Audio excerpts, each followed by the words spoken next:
Good morning mga butil. Ito, madilig tayo. Ayan, abuhayin natin. Oh, ayan.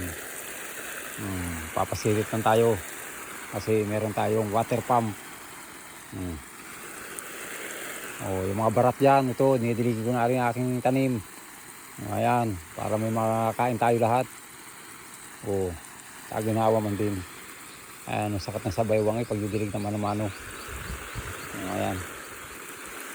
Papasiritan natin ng todo-todo kasi isang linggo walang dilig ito. Kaya mamatay-matay. Ay, siguro mabubuhay ngayon ito na kuwan maayos.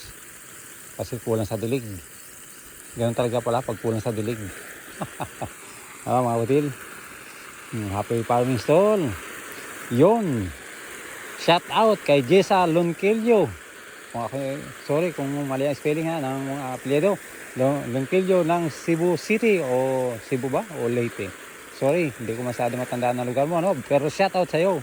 Salamat sa iyong panonood, mga ka-followers, ano, sa mga non-followers ko. Salamat sa inyong panonood ng aking video. Pero kung nagustuhan niyo po ang video ko, paki-follow, like and share naman, palambing naman mga kabutil. Ano, at least kahit pa paano nakakabigay ako sa inyo ng inspiration sa pagtatanim, ano, kahit pa paano tayo ay sa paghalaman nagbibigay, ang mga farmers po nagbibigay ng inspiration sa mga hindi nagtatanim, ano po, para may encourage sila na magtanim din sa kanilang bakuran, kahit sa bakuran, ano po mga kabutil, para po maibsan natin ang ating yung crisis na nararanasan sa ngayon dahil sa sobrang taas po ng bilihin.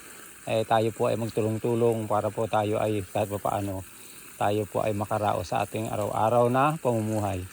Dahil kung maaasa lang po tayo sa mga bili, ay papabor po yan sa mga farmers.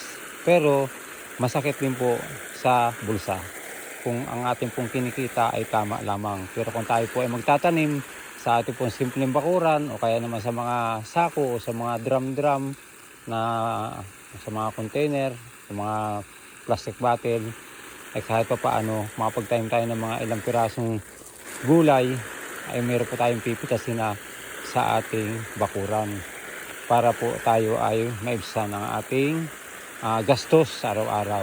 Ano po mga butil? Muli, ingat-ingat po tayong lahat mga butil sa ating araw-araw na ginagawa.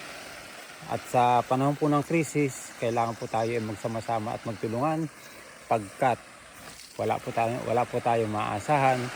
At wala pong, kung tayo po iaasa sa gobyerno, tayo po ay magiging kawawa lamang. Kaya muli, salamat sa inyong panonood at sana tayo po ay magtulong-tulong sa ating pamumuhay sa araw-araw.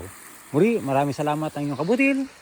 Ay nagpapasalamat sa inyo at humihiling ng panalangin na tayo po ay matapos na ang tigmaan sa gitnang silangan. Maraming salamat mga butil. Thank you for watching. Magdidilig tayo. Okay.